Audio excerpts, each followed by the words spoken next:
الحمد لله رب العالمين والصلاة والسلام على سيد الأمين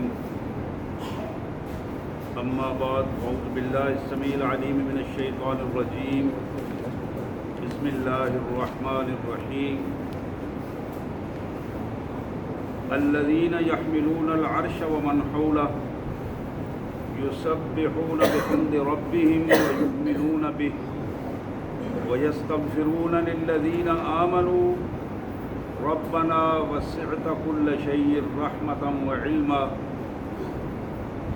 فاغفر للذين تابوا واتبعوا سبيلك وقهم عذاب الجحيم ربنا وأدخلهم جنات عدن التي وعدتهم ومن صلح من آبائهم وأزواجهم وذرياتهم إنك أنت العزيز الحكيم وقهم السيئات ومن تق السيئات يومئذ فقد رحمته وذلك هو الفوز العظيم آمنت بالله صدق الله العظيم اللهم صل على سيدنا ومولانا محمد وعلى آل سيدنا ومولانا محمد وبارك وسلم اللهم صل على جميع الأنبياء والمرسلين وعلى الملائكة المقربين وعلى سائر الصحابة والتابعين وعلى عباد الله الصالحين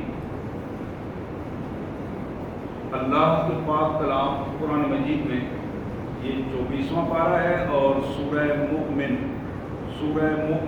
24واں پارہ 3 آیات ہمارے زیر مطالعہ ہیں آج 7، 8، 9 3 آیات مبارکہ جن کی میں نے تلاوت کی ہے 24ویں پارے میں سے سورہ مومن۔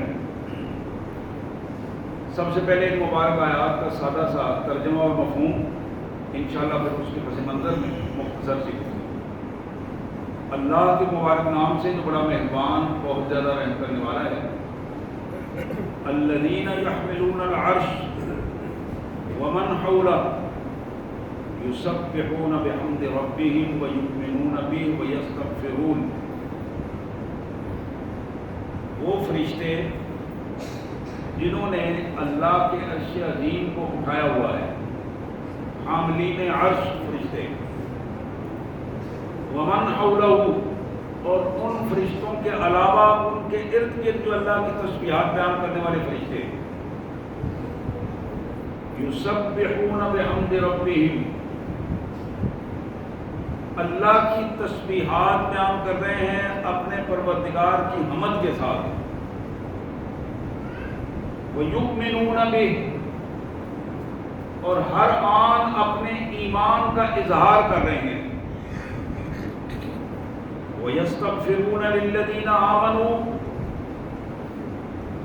اور اللہ کے وہ بندے جنہوں نے اللہ پر، اللہ کے رسولوں پر اور آخرت پر ایمان لایا ہے، سچے ایماندار بندوں کے لیے وہ فرشتے ہر لمحے اللہ کے حضور دعائیں کر رہے ہیں۔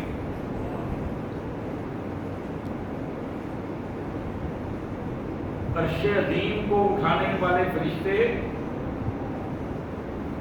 اور ان کے ارد گرد جتنے فرشتے موجود ہیں اللہ کی تسبیحات بیان کر رہے ہیں اللہ کی حمد کے ساتھ، وَيُؤْمِنُونَ بِهِ اور ہر آن اللہ پر اپنے ایمان کا، اعتماد کا اظہار کر رہے ہیں، وَيَسْتَغْفِرُونَ لِلَّذِينَ آمَنُوا اور اللہ کے سچے ایماندار بندوں کے لیے ہر آن اللہ کے حضور استغفار کر رہے ہیں، معافیاں مانگ رہے ہیں ان بندوں کے لیے۔ دعا کیا ہے؟ ربنا وسعت كل شيء رحمة وعلما، یا اللہ اپنی رحمت اور علم کے اعتبار سے اپنے ان بندوں پر وسعتیں عطا فرما دے، رحمت بھی عام کر دے اور علم بھی عام کر دے۔ یہ ہماری بدبختی ہے کہ رحمت اور علم سے پیچھے رہ جائیں۔ فرشتے عرش عظیم کو اٹھائے ہوئے ہمارے لیے دعا کرتے ہیں کہ یا اللہ ان پر زیادہ رحمت فرما، رحمتیں کی وسعت عطا فرمائے، وعلما اور انہیں حقیقی سچا علم نصیب فرما، قرآن و سنت کا سچا علم۔ علم صرف قرآن و سنت ہے، باقی سب فنون ہے۔ وہ دنیا کمانے کے جو ذرائع ہیں وہ فنون ہے، فن ہے، علم نہیں ہے۔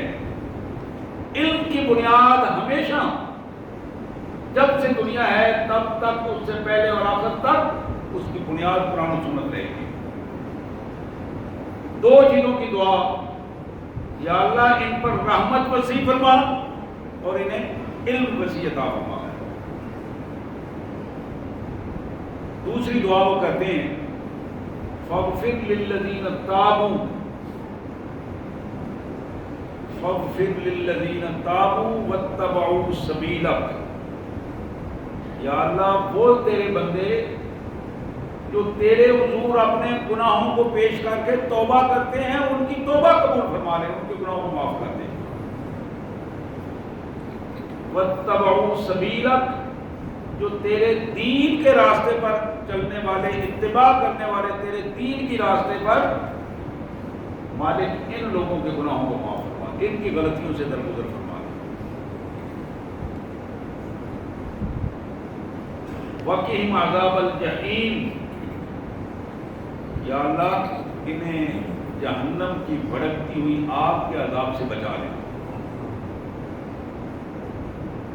ذرا غور کیجیے،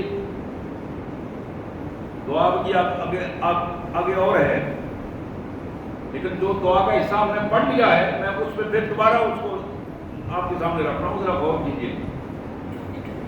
ہمیں اپنے مستقبل کا احساس ہے یا نہیں ہے، لیکن ہمارے لیے جو دعائیں کرنے والی قوتیں ہیں وہ الگ سے دعائیں کر رہی ہیں، وہ اپنا فرض ادا کر رہی ہیں۔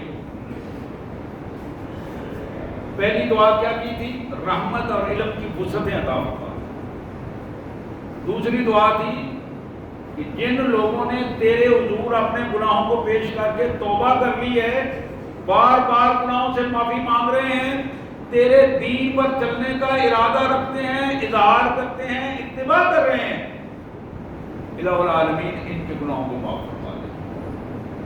اور اس دعا کا تیسرا نقطہ یہ تھا، گناہوں کو معاف بھی فرما دے اور انہیں عذاب سے بچا بھی دے۔ وقہم عذاب الجحیم۔ اب ذرا اس سے آگے والی دعا غور کیجیے۔ ربنا، اے ہمارے رب، یہ فرشتے کہہ رہے ہیں اے ہمارے پروردگار، وَأَدْخِلْهُمْ جَنَّاتِ عَدْنٍ الَّتِي وَعَدتَّهُمْ، یا اللہ انہیں ان محلات اور باغات میں داخل کرنا، ان کو محلات اور باغات الاٹ کرنا، ایسے محلات اور باغات، اونچی جگہ پر محل بناؤ، ارد گرد باغ ہو اور نیچے اس کے نہر بہ رہی ہو، جنات عدن، ایسے الاٹمنٹ، گھروں کی ایسی الاٹمنٹ ان کے لیے کرنا۔ وَمَنْ صَلَحَ مِنْ آبَائِهِمْ، ان کے جو والدین نیک ہوں ان کو بھی، ان کی مزید اصلاح کرنا، ان کے والدین جو نیک ہوں اور اصلاح کے ساتھ انہوں نے اپنی زندگی گزاری ہو، وَأَزْوَاجِهِمْ، ان کی بیویاں گھروں میں جو اطاعت گزار بیویاں، اللہ کی اطاعت کر رہی ہیں، اللہ کے رسول کی اطاعت کر رہی ہیں، اپنے خاوند کی اطاعت کر رہی ہیں، اطاعت گزار بیویاں، وَذُرِّيَّاتِهِمْ، ان کے فرما بردار بیٹے اور بیٹیاں، ان سارے سب کو جنتوں میں اکٹھا کرتے، ان بڑے بڑے محلات ان کو عطا کر، جو محلات اونچی جگہ پر ہوں، نیچے نہریں چل رہی ہوں اور ارد گرد باغات ہوں۔ اس منظر کو ذرا دیکھیے، سوچئے، غور کیجئے کہ یہ دعائیں کیا ہیں، کس سے کی جا رہی ہیں، کون کر رہا ہے اور کس کے لیے کر رہا ہے، کیا لالچ ہے ان کو۔ یہ اللہ کی رحمت ہے، اس کی توفیق ہے، اس کی مہربانی ہے، اس کی عنایت ہے، اس نے اپنے فرشتوں کو یہ توفیق دی ہے۔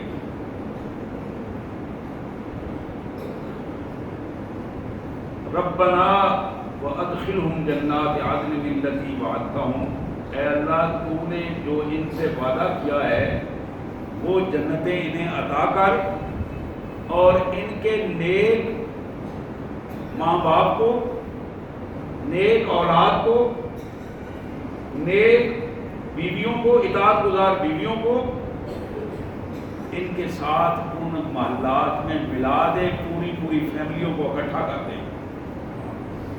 انکا انت العزیز الحکیم، انکا بے شک تو، انت تو ہی ہے، اور تو کوئی ہے ہی نہیں، انکا انت، مالک صرف تو ہی ہے، یہ صرف تیرا اختیار ہے اور کسی کا کوئی اختیار نہیں، کسی کے پاس کچھ نہیں ہے، سارے محتاج ہیں۔ انکا انت العزیز، صرف طاقتور تو ہے، اختیار تیرے پاس ہے۔ الحکیم، تو اپنا اختیار استعمال کرنا بھی جانتا ہے، دانا بھی ہے، حکیم بھی ہے، غالب فیصلوں کو، غالب حکمت بھی ہے فیصلوں میں۔ چوتھی دعا کا حصہ اور یہ آخری الفاظ ہیں اس دعا کے، وقہم السیئات، یا اللہ دنیا میں ان کو برائیوں سے بچا لینا۔ ایک دعا ہے، مرنے کے بعد وہ دعا کی، جنتوں کی دعا کی، مغفرت کی دعا کی۔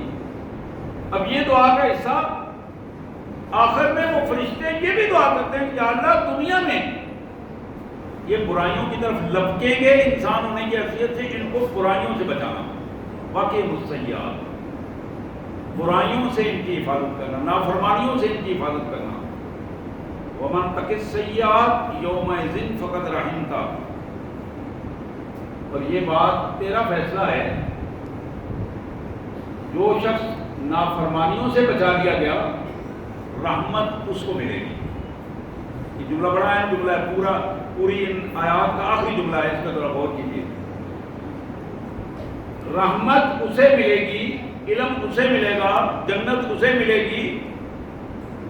ومن تق السیئات یومئذ، اس دنیا میں جو شخص برائیوں سے، نافرمانیوں سے بچا لیا گیا، فقط رحمتا، اس پر اللہ کی رحمت، وہ رحمتوں میں ہوگا۔ وذالک هو الفوز العظیم، اور جو اللہ کی رحمت میں آ گیا یہی سب سے بڑی کامیابی ہے، یہی سب سے بڑی کامیابی ہے۔ سبحان اللہ و بحمدہ، سبحان اللہ العظیم، سبحان اللہ و بحمدہ، سبحان اللہ العظیم و بحمدہ، نستغفر اللہ۔ یا کریم یا ارحم الراحمین، انا نسألک الجنہ و نعوذ بک من النار، یا عزیز یا غفار یا ذا الجلال والاکرام۔ نبی محترم سید عالم جناب رحمت للعالمین صلی اللہ علیہ وسلم کی بڑی مشہور حدیث مبارک سیاستہ کی تقریباً ساری کتابوں میں موجود ہے، بالخصوص بخاری اور مسلم میں۔ من صام رمضان ایمانا و احتسابا غفر له ما تقدم من ذنبه، جس بندے نے رمضان شریف کا روزہ ایمان اور احتساب کے ساتھ رکھا، اس کے پہلے گناہ اللہ تعالیٰ سارے معاف کر دے۔ ومن قام رمضان ایمانا و احتسابا غفر له ما تقدم من ذنبه، جس شخص نے رمضان المبارک میں قیام کیا، رات کو یا دن کو قیام کیا، کھڑے ہو کر اللہ کی رضا کے لیے نوافل پڑھے، اللہ کے حضور کھڑا ہوتا ہے، وہ ایمان و احتسابا، ایمان اور احتساب کے ساتھ، اس کے پہلے گناہ اللہ تعالیٰ سارے معاف کر دے گا۔ ومن قام فی لیلۃ القدر ایمانا و احتسابا غفر له ما تقدم من ذنبه، جس شخص نے لیلۃ القدر میں ایمان اور احتساب کے ساتھ قیام کیا، اللہ تبارک و تعالیٰ اس کے بھی پہلے سارے گناہ معاف کرتا ہے۔ بڑی معروف حدیث مبارک ہے، اور اسی حدیث کے پس منظر میں جب سنائی جاتی ہے تو نتیجہ یہ ہے کہ ہم یہ سمجھتے ہیں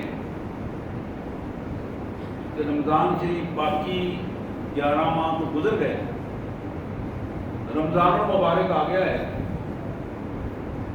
سارے لوگ تو یہ بھی نہیں کر سکتے، کر پاتے. ایک آبادی کا حصہ جن میں تھوڑا بہت احساس موجود ہے، لیکن وہ خود غرض لوگ ہیں. احساس موجود ہے، خود غرض ہیں، اپنے آپ کو دھوکہ دینے کی کیفیت میں خود فریبی بھی ہے ان کے آپ. اللہ کے نبی صلی اللہ علیہ وسلم نے جو اس انداز میں ہمارے سامنے کی بات رکھی کہ جس بندے نے ایمان اور احتساب کے ساتھ روزہ رکھا، اب یہ بندہ 11 ماہ اس کا رویہ اور رہا ہے، 11 ماہ میں اللہ کی نافرمانیاں کھل کر کرتا رہا، پرواہ نہیں رہی، لیکن 1 ماہ اس نے طے کر دیا کہ روزہ بھی رکھنا ہے، رات کو تراویح بھی پڑھنی ہے، اور پوری کوشش کرنی ہے کہ یہ مہینہ پکا لگایا جائے تاکہ پچھلے 11 مہینے کے گناہ جو ہے وہ معاف ہو جائیں. لیکن وہ میرے بھائی اور بہنیں بھول جاتی ہیں کہ اس کے لیے ایمان شرط ہے اور احتساب شرط ہے. یہ 2 چیزیں بڑی پکی شرط ہیں. تینوں باتیں بتائیں، تینوں میں ایمان اور احتساب کا ذکر کیا.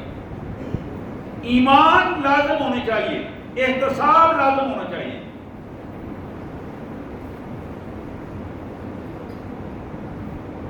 ایمان جو ہے 12 اس پہ بات ہوتی رہی، ہمارے خطبات میں بھی بات ہوتی رہی اور آگے پیچھے بھی آپ اکثر سنتے سناتے رہتے ہیں. ایمان کیا چیز ہے جس کے لیے بار بار اس کا تقاضا کیا جاتا ہے؟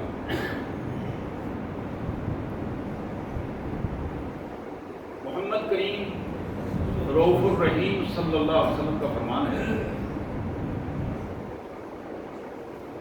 یہ بھی بخاری کی حدیث ہے، مشکات میں بھی موجود ہے، من احب للہ و ابغض للہ و آتا للہ و منع للہ فقد استکمل الایمان.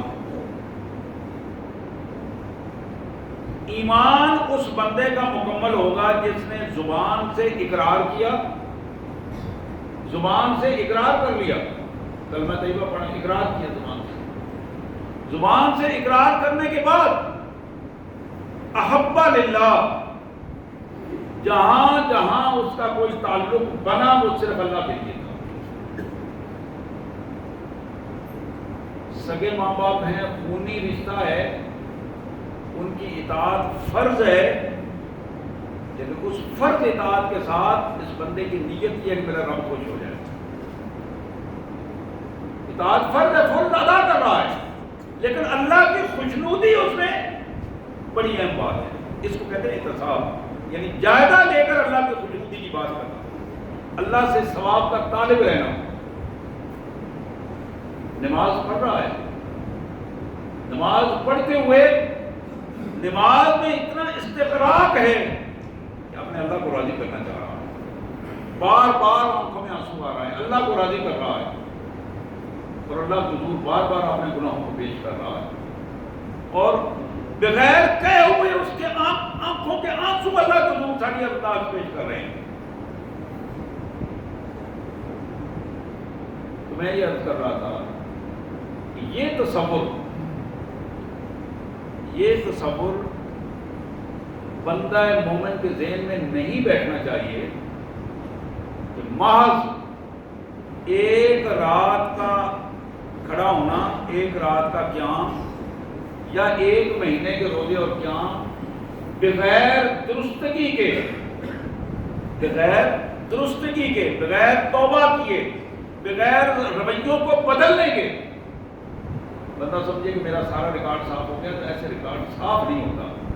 ریکارڈ کی صفائی کے لیے یہ بات لازم ہے اندر صاف ہو جائے. اندر اگر منافقت ہے، اندر اگر مشرکانہ رویے موجود ہیں، اندر اگر دین کے ساتھ محبت نہیں ہے اور محض مفاد پرستانہ رویہ ہے، متعصبانہ رویہ ہے، تحفظ زدہ رویہ ہے، تو پھر یہ رویے کامیابی کے رویے نہیں، کامیابی کے راستے نہیں کھولتے. کامیابی کے راستے یہ ہیں کہ بندے کو مفاد ایک ہی ہو اور وہ صرف اللہ تبارک و تعالیٰ کی خوشنودی کا ہو، اللہ کی رضا کا ہو. بندے کے ہاں تعصب ایک ہی ہو اور وہ تعصب یہ میں اللہ کا بندہ ہوں کسی اور کا بندہ نہیں، مجھے اللہ کو خوش کرنا ہے چاہے اس کے پاداش میں پوری دنیا ناراض ہو جائے، مجھے اس سے پرواہ نہیں۔ تحفظ ایک ہی ہو، میری حفاظت میرا اللہ کر سکتا ہے۔ اللہ تعالیٰ نے اپنے پیارے حبیب محمد کریم صلی اللہ علیہ وسلم کو قرآن مجید میں فرمایا یا ایھا الرسول بلغ ما انزل الیک، میرے رسول جو باتیں ہم نے حکم دی ہیں، احکامات آپ کو دیے ہیں، ان کو لوگوں تک پہنچاؤ۔ وَإِن لَّمْ تَفْعَلْ فَمَا بَلَّغْتَ رِسَالَتَهُ، اگر آپ نے یہ کام دیانتدارانہ رویے کے ساتھ لوگوں تک یہ نہ پہنچایا تو پھر آپ نے رسالت کے فرائض ادا نہیں کیے۔ فما بلغت رسالتہ، اس سے آگے جو جملہ ہے اللہ فرماتے ہیں وَاللَّهُ يَعْصِمُكَ مِنَ النَّاسِ، لوگوں سے بچانا یہ اللہ کا کام ہے۔ اللہ تمہاری حفاظت کرے گا لوگوں سے، اللہ تمہاری حفاظت کرے گا۔ جب اللہ کی حفاظت میں ہوگے تو دنیا کی کوئی قوت تمہیں نقصان نہیں پہنچا سکے۔ وَاللَّهُ يَعْصِمُكَ مِنَ النَّاسِ، یہی وعدہ اللہ کا اپنے سارے بندوں کے لیے کہ جو بندہ سچا ایماندار بن کے اپنے اللہ کے لیے رسول صلی اللہ علیہ وسلم کے طریقے کے مطابق میدان عمل میں آ جاتا ہے، واللہ یعصمک من الناس، اللہ اس کی لوگوں سے اللہ حفاظت کرتے ہیں۔ تو میں عرض کر رہا تھا ایمان کی اتنی قیمت ہے کسی چیز کی قیمت نہیں ہے، اس دنیا میں بھی اور آخرت میں بھی۔ اور آخرت میں تو جو کرنسی ہے وہ ایک ہی کرنسی ہے، اس کا نام ایمان ہے، دوسری کوئی کرنسی کام نہیں آئے گی۔ من احب للہ، اللہ کے لیے محبت کرنا، اللہ کے لیے تعلق بنانا، وابغض للہ، اللہ کے لیے دشمنی مول لے لینا۔ عام حالات میں لوگ کہتے ہیں یہ مذہبی معاملات ہیں، ان میں کسی کو کیوں دشمن بنانے کی کیا ضرورت ہے؟ یہ بات ٹھیک ہے کہ فرقہ بندی کی طرف دعوت دینے میں کسی کی دشمنی کی بھول نہیں لینی چاہیے، کہ کسی کو یہ دعوت دی جائے کہ تم بریلوی بن جاؤ، تم دیوبندی بن جاؤ، تم اہل حدیث بن جاؤ، تم شیعہ بن جاؤ، یہ دعوت نہیں ہے۔ دعوت کیا ہے؟ تم کافرانہ رویے چھوڑ کر مسلمان بن جاؤ، تم دوسروں کی باتیں چھوڑ کر محمد رسول اللہ کی سنت پہ آ جاؤ۔ دعوت ہے اللہ کے کلمے کی طرف، اور یہ دعوت جب دی جاتی ہے تو پھر انسان کی اپنی زندگی یہاں بھی سکور ہوتی ہے اور آخرت کی زندگی بھی محفوظ ہو جاتی ہے۔ من احب للہ وابغض للہ، اس کے مقابلے میں جتنی بھی مخالفت ہو، جب آدمی حکمت کے ساتھ، عقل مندی کے ساتھ اللہ کے راستے میں نکلتا ہے، اللہ تبارک و تعالیٰ اپنے بندے کو محفوظ کر دیتے ہیں، حفاظت فرماتے ہیں۔ وآتیٰ للہ ومنع للہ، اللہ کے لیے دیا اور اللہ کے لیے روک دیا۔ اب یہ ایمان کی جو بنیادی صفات ہیں میرے بھائیوں، ان بنیادی صفات میں یہ چاروں چیزیں اہم ہیں، چاروں چیزیں، اور ایمان کو جو تباہ کرنے والی چیزیں ہیں وہ بھی چار چیزیں ہیں، وہ بھی اللہ کے رسول صلی اللہ علیہ وسلم نے فرمائی، میں نے کئی دفعہ سنائی ہیں آپ کو، منافقت کی جو علامات ہیں۔ تباہ کرنے والی چیزیں، ایمان بالکل چٹیل میدان بن جاتا ہے، کوئی چیز حاصل نہیں ہوتی، نہ نمازیں قبول، نہ روزے قبول، نہ مسلمانی قبول۔ وَإِنْ صَامَ وَصَلَّى وَزَعَمَ أَنَّهُ مُسْلِمٌ، وہ روزے بھی رکھے، وہ نمازیں بھی پڑھے، اللہ کے رسول نے فرمایا کہ اللہ قبول نہیں کرے گا۔ وہ کون سی چار چیزیں ہیں؟ جھوٹ ہے، بددیانتی ہے، وعدہ خلافی ہے، بد اخلاقی اور بددیانتی۔ ان چاروں چیزوں سے بچنے کی ضرورت ہے، پہلے والی چار چیزیں اختیار کرنے کی ضرورت ہے۔ تو یہ ایمان کی بنیادی چیزیں ہیں جو ایمان کو بچائیں گی، جن کی وجہ سے روزہ بھی قبول ہوگا، راتوں کا قیام بھی قبول ہوگا، اور لیلۃ القدر میں تو قیام بھی قبول ہوگا اور پہلے گناہوں کی معافی کی صورت بھی نکل آئے گی۔ یہ جو ایمان اور احتساب کی کیفیت ہے، یہ صرف رمضان المبارک میں، صرف لیلۃ القدر میں یا صرف رمضان کے قیام میں نہیں ہے۔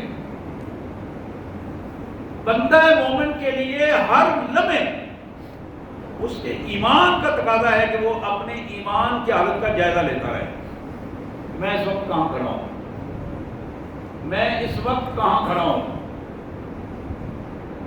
حضرات، یہ بڑی توجہ طلب بات ہے کہ بندہ مسجد میں تو سمجھے کہ میں خدا کے سامنے ہوں،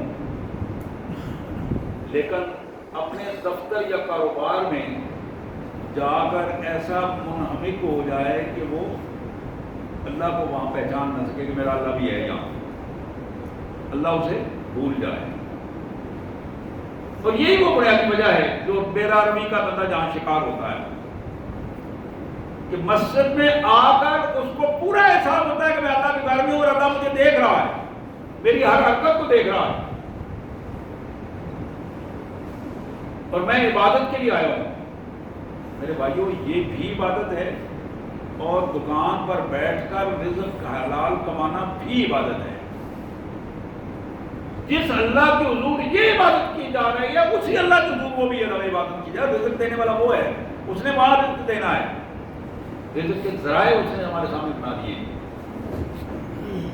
اسی انداز میں جب ہم اپنے اللہ کو، جس اللہ کو مسجد میں محسوس کرتے ہیں، جس اللہ کو کعبۃ اللہ میں محسوس کرتے ہیں، مسجد اقصی اور مسجد حرام میں محسوس کرتے ہیں، اس اللہ کو ہمیں اپنے دفتر میں بھی محسوس کرنا چاہیے کہ ہمارا رب ہمیں دیکھ رہا ہے۔ اس اللہ کو ہمیں اپنے کاروبار میں بھی محسوس کرنا چاہیے کہ ہمارا رب ہمیں دیکھ رہا ہے۔ جب اس کی مرضی سے، اس کی خلاف ورزی، اس کی مرضی سے کام نہیں ہوگا، خلاف ورزی ہوگی، تو نتیجہ کیا ہوگا؟ عمل قبول نہیں ہوگا۔ جب عمل قبول نہیں ہوگا، پھر سارے دن کی پیاس، بھوک پیاس اور بچ بچا کے کام کرنے کی کوششیں، رات بھر کے بیداریاں، اللہ کے رسول صلی اللہ علیہ وسلم نے فرمایا کوئی کام نہیں دے گی۔ یہ بڑی معروف حدیث ہے، یہ بھی آپ نے کئی دفعہ سنی ہوگی کہ جس بندے نے جھوٹ بولنا نہ چھوڑا، جس بندے نے جھوٹ پر عمل کرنا نہ چھوڑا، اللہ کو اس کوئی ضرورت نہیں کہ وہ بندہ بھوکا پیاسا رہے۔ اسی طرح اور بہت ساری احادیث اس حوالے سے نبی رحمت صلی اللہ علیہ وسلم کے فرامین موجود ہیں۔ نیت اور عمل کا اخلاص جو ہے، یہ بڑی بنیادی چیز ہے، بڑی ہی بنیادی چیز ہے۔ اور جب تک یہ اخلاص موجود نہیں ہوگا، نیت میں کہیں نہ کہیں گڑبڑ ہو جائے گی، نیت میں گڑبڑ ہوگی تو عمل میں گڑبڑ ہوگی، تو سارے کا سارا کیا دھرا جو خرابی کا شکار ہو جائے گا۔ جب نیت میں اخلاص ہو تو بندہ دوسرے کے ساتھ خیر خواہ ہوتا ہے، دوسرے کا بھلا چاہتا ہے، نقصان نہیں چاہتا۔ اسلام کا سب سے پہلا اصول اور اہم ترین اصول یہ ہے کہ بندہ مومن دوسرے کے لیے جیتا ہے، اپنے لیے نہیں جیتا۔ ہر بندہ مومن جو دوسرے کے لیے جی رہا ہے، پہلے کے جینے کے اسباب خود بخود پیدا ہو جاتے ہیں۔ یہ پورا معاشرہ ہے، اگر معاشرے میں 100 بندے رہ رہے ہیں، 100 بندے ہی دوسرے کے لیے جیتے ہیں، آپ بتائیے کہ کسی کو کسی کے یا اپنے فکر کرنے کی کیا ضرورت ہوتی ہے؟ یہ فکر وہاں ہوتی ہے جہاں آدمی اپنے پیٹ کو آگے رکھتا ہے۔ یہ فکر وہاں ہوتی ہے جب آدمی اپنے گھر کو سب سے آگے رکھتا ہے، اپنے علاقے کو سب سے آگے رکھتا ہے۔ اللہ اور اللہ کے رسول صلی اللہ علیہ وسلم نے مومن کو پوری دنیا کا وارث قرار دیا ہے اور اس زمین کو اللہ کی زمین قرار دیا ہے۔ ارض اللہ واسعہ، یہ پوری وسعتوں والی زمین یہ اللہ کی زمین ہے، یہ اللہ نے تمہیں عطا کی ہے اور اس زمین سے اس نے تمہیں پیدا کیا ہے، اسی زمین میں تمہیں واپس لے جائے گا۔ جس طرح خالی ہاتھ آئے اور اسی طرح بظاہر تم خالی ہاتھ جاؤ گے. تمہارے پاس کیا ہے یہ تمہارا اور تمہارے رب کا معاملہ ہے کہ تم کیا لے کر اللہ کی حضور جا کے پیش کرتے. بات ہو رہی تھی ایمان اور احتساب کی. ایمان اور احتساب ہوگا تو گناہوں کی معافی ہوگی, گناہوں کی معافی ہوگی تو جنت ملے گی. یہ دعائیں کون کر رہے تھے؟ شروع میں بھی بات ہوئی, میں دوبارہ اس بات پر آ رہا ہوں. اللہ کے فرشتے کر رہے ہیں. اللہ کے وہ فرشتے جنہوں نے عرش عظیم اٹھایا ہوا ہے. حاملین عرش, یہ 8 فرشتے ہیں جنہوں نے پورا عرش عظیم اٹھایا ہوا ہے. اور آپ کے یہ علم میں ہوگا کہ عرش عظیم کی جو وسعت ہے وہ زمین و آسمان سے زیادہ ہے, زمین و آسمان سے زیادہ ہے. اور یہ فرشتے جو حاملین عرش ہیں, ومن حولہ, اور پھر ان کے ارد گرد لا تعداد فرشتے موجود ہیں. وہ دعائیں کر رہے ہیں. کیا دعائیں کر رہے ہیں؟ یا اللہ اپنے ان بندوں پر علم اور رحمت کی وسعت انہیں عطا فرما. دعا کر رہے ہیں کہ یا اللہ تیرے جو بندے توبہ کر رہے ہیں اور تیرے دین کے مطابق چل رہے ہیں, تیرے راستے پر ہیں, ان کی دعائیں قبول کر لے اور ان کی گناہوں کو معاف فرما اور انہیں جہنم کی آگ سے بچا لے. وہ دعائیں کر رہے ہیں کہ یا اللہ تیرے یہ بندے جنہیں تو نے معاف کر دیا, بخش دیا, جہنم سے بچا دیا, اب انہیں جنت میں وہ مکان عطا کر, وہ محلات عطا کر جو ان کے تصور میں بھی نہ ہو. جنات عدن, محلات اونچی جگہ پر, نیچے نہریں بہ رہی ہیں, اور ایک منظر ہے کہ چاروں طرف سے باغات نے گھیر رکھا ہے. اور ان مکانات اور ان محلات میں رہتے ہوئے اللہ فرماتے ہیں جو تم مانگو گے وہ بھی ملے گا, جو تمہارے ذہن میں آئے گا. دل نہیں کر رہا کوئی چیز مانگنے کو, ذہن میں آ رہا ہے. وَلَكُمْ فِيهَا مَا تَشْتَهِي أَنفُسُكُمْ, جو تمہارے دل چاہیں گے وہ تمہارے سامنے پیش ہو جائے گا. وَلَكُمْ فِيهَا مَا تَدَّعُونَ, جس کی طرف اشارہ کرو گے وہ بھی ملے گا. یہ فرشتوں کی دعائیں کہ یا اللہ ان کے ماں باپ جو نیک ہیں, ان کی اولادیں جو نیک ہوں, ان کی فیملیاں جو نیک ہوں, ان کی بیویاں جو نیک ہوں, ان سب کو ان گھروں میں اکٹھا کر دیں, اکٹھا کر دینا. فیملیوں کے اعتبار سے آپ نے ایسا نہ ہو کہ خود تو اچھائی میں اور فکر میں ہوں کہ پتہ نہیں میرے ماں باپ کے ساتھ کیا ہوگا, میری بیوی کہاں ہے, میرے بچے کہاں ہیں, کیا. ان پریشانیوں کو ان سے ختم کر دیں. اس کے لیے بھی لازم ہے, یہ بھی فرشتوں کی دعا کا جو حصہ ہے, اس کے لیے